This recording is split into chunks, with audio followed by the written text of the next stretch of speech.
Good morning আমি অনিন্দিতা আমার YouTube channel making ডায়েরিজে তোমাদের সকলকে অভিনন্দন জানাই। আশা করি তোমরা ভালো আছো, সুস্থ আছো। আমিও ভালো আছি। বাজে এখন সকাল 7:30। মোটামুটি বাড়িতে সবাই ঘুম থেকে উঠে পড়েছে, একমাত্র রিও বাদ দিয়ে। আমি একটু ছাদে এলাম। আজকে পরিবেশটা কিন্তু খুব ভালো লাগছে। কেন বলো তো, রাতের দিকে একটু বৃষ্টি হয়েছে, আর সকালবেলা যখন বাচ্চাগুলো স্কুলে যায় তাদের তো অনেক বন্ধু হয়।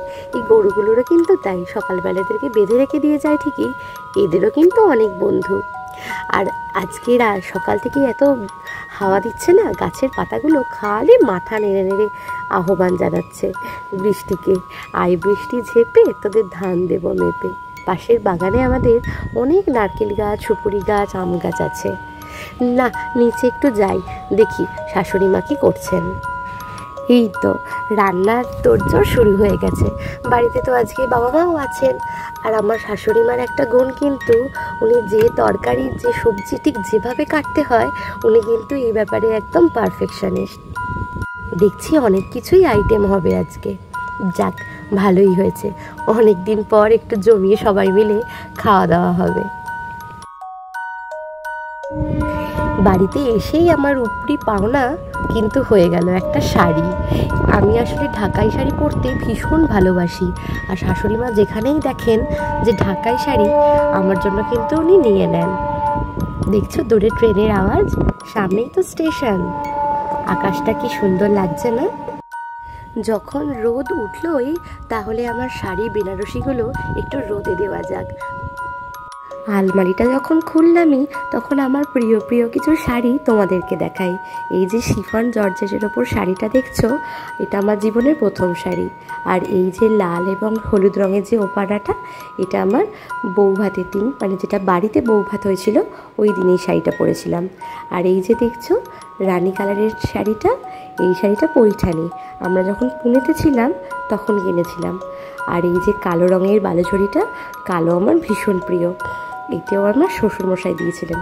আর এই যে অরেঞ্জ কালারের শাড়িটা, প্রথম আমাকে জীবনে অরিত্র দেওয়া কোনো উপহার। আর রয়্যাল ব্লু যে কাঞ্জিবরমটা, এটা আমার আইবুড়ো ভাতের শাড়ি। আর এই হলুদ রঙের ঢাকাই শাড়িটা কলকাতা থেকে কিনেছিলাম, অরিত্রই আমাকে দিয়েছিল একবার পুজোয়। আমার কিন্তু ভীষণ পছন্দের একটা শাড়ি। আর এই যে দেখছো ময়ূরকণ্ঠী কালারের শাড়িটা, এটা কিন্তু পিওর সিল্কের ওপরে রেশম সুতো দিয়ে কাজ, বেনারস থেকে নিয়েছিলাম।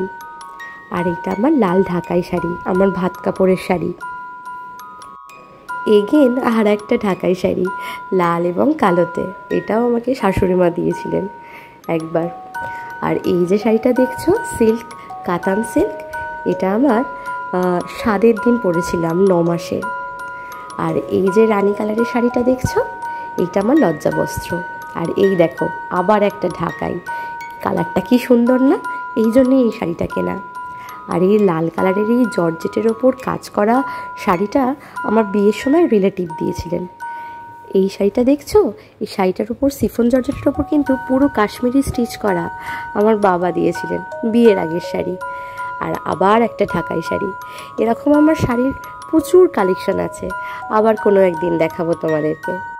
রিওর খুব মজা, সামনে একটা বড় উঠোন পেয়েছে, আর পাশের বাড়ি দাদা হয়েছে ওর বন্ধু।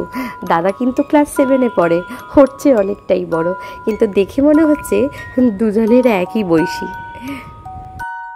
না, প্রায় সন্ধে হয়েই এলো। আজকে যাচ্ছি আমরা একটু মা কালীর মন্দিরে পুজো দিতে।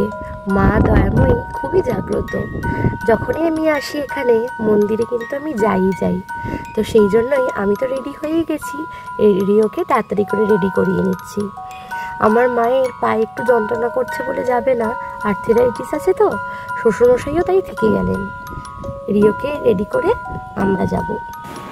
আমরা এখন বেরোচ্ছি, আমি, শাশুড়ি মা, আমার বাবা আর এই ছোট পুচকেটাকে নিয়ে।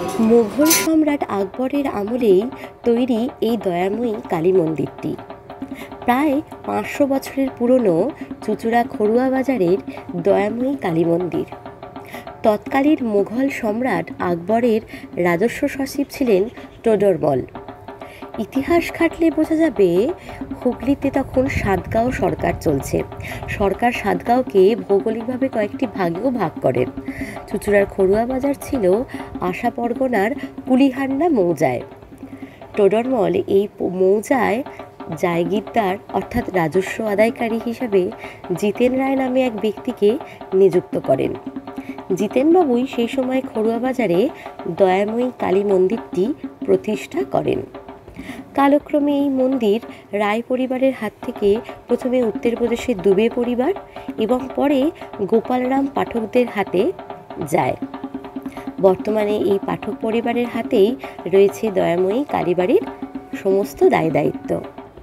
দয়াময়ী কালীবাড়ির মূল মন্দিরের পাশে রয়েছে একাধিক মন্দির।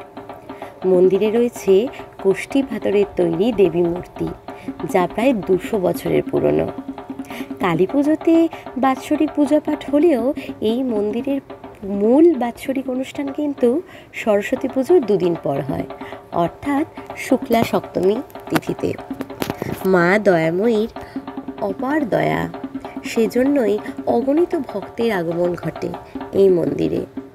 মার দয়ার কোনো অন্ত নেই।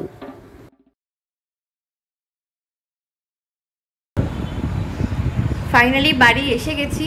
আর এই যে পুজো দেওয়া হয়েছিল, একটু মিষ্টি আর ওই মুড়ি চপ নিয়ে বসলাম এখন। আজকে ব্লগ এখানেই শেষ করছি। দেখা হবে নতুন একটা ভিডিওতে। সবাই ভালো থেকো।